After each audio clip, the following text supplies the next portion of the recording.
So this week's episode of Steins Gate Zero, a few old friends return to the series, first of which is obviously the Time Leap Machine, which it was kind of a iffy, would they finish it or would they not, but luckily that bad boy did get finished and get brought back into the plot. Okabe's kind of drive for a better tomorrow also makes a return, but also at the same time, the idea that sometimes things are set in place, and the agony of having to relive so many horrible experiences, like the time machine seemingly always having to get destroyed, Okabe's leg getting hit by a bullet of some sort, things have to happen in a certain way, which is very familiar to Mayuri's death back in the original series. I love this episode so much. I think this might be my current favorite Steins Gate Zero episode because this episode hit all the notes I wanted. I know so many people wanted Okabe to reach Mad Scientist very early in the series, but that makes no sense for this world line. This is the world line that he did give up after Kurisu died, made a sacrifice, even though Suzuha said, like, there's a very good chance this is going to be World War here, you gotta do something.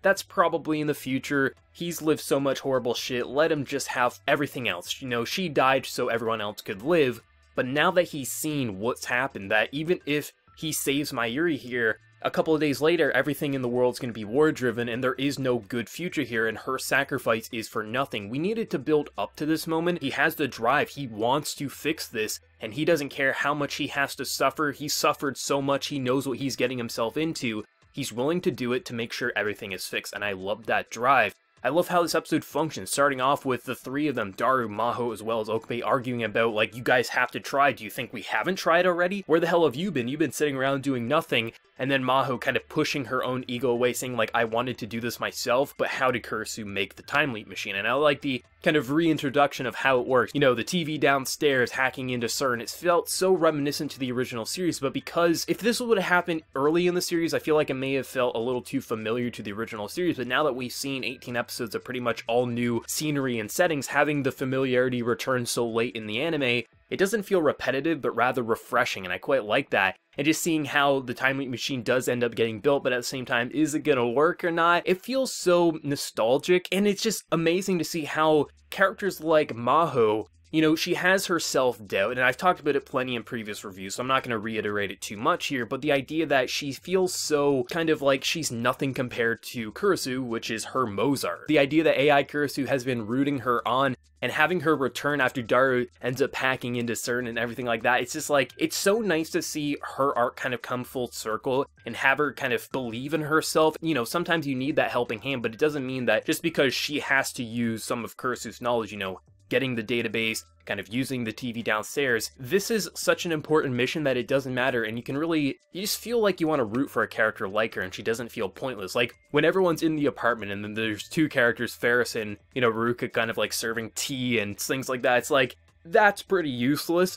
but Maho, Daru, like, they all have such major importance for the plot, and I love it. And I also adore, you know, just seeing Okabe confront Mayuri on the rooftop there, and him kind of accepting this operation. He sees, like, I can't fight this. I tried for this world line, I wanted this world line to succeed for your sake, but this isn't the world line for you, and we need to save everyone. And I love that, but of course you knew something bad had to happen, seeing female professor up there get shot in the head. I mean, it was to be expected, we knew it was her, but it was just nice to see how characters were, like, reacting. Like, Okabe's like, she can't be here yet, like, this isn't where she returns, not knowing it was the female professor, how everything kind of functioned, and the idea that Okabe is so set on fixing this, it's simply wonderful. I'm curious how the final 4 episodes are going to function, because it's going to take a couple of episodes, maybe 1 to 2 episodes to fix this, get Mayuri successfully time-leapt away. But then how is it going to function? Is there going to be a time skip? Because Okabe essentially has to craft a way to send that video message to his other self after Mayuri convinces him to try again, because that's only when it will unlock. Operation Arclight clearly is Mayuri convinces Okabe to try again, and after he's convinced, then that message unlocks. We saw that with the original series, so we know Okabe does have to craft that. Like, Okabe's not just about saving Mayuri,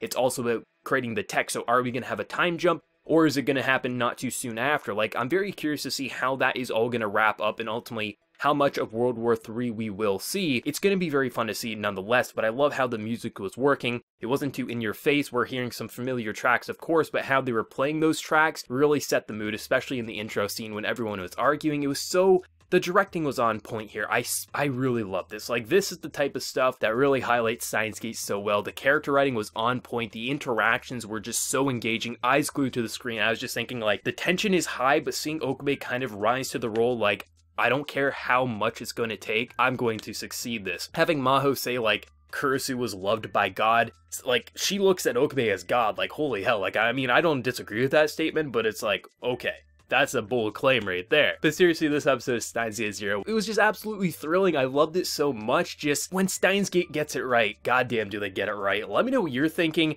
Like, what do you think is going to happen with the second time leap? Based on what we see, it looks like Okabe might have leapt farther back than initially planned. If that's successful, he might have enough time to actually convince Mayuri to go sooner rather than later. The screen cracks after the credits, but it looked like 3 days or something like that. So I'm excited to see how that's going to function. But let me know what you're thinking down in that comment section below. If you enjoyed the video, remember to leave a like, and if you're new, also be sure to subscribe. So until next time, everyone, please take care and have a good one.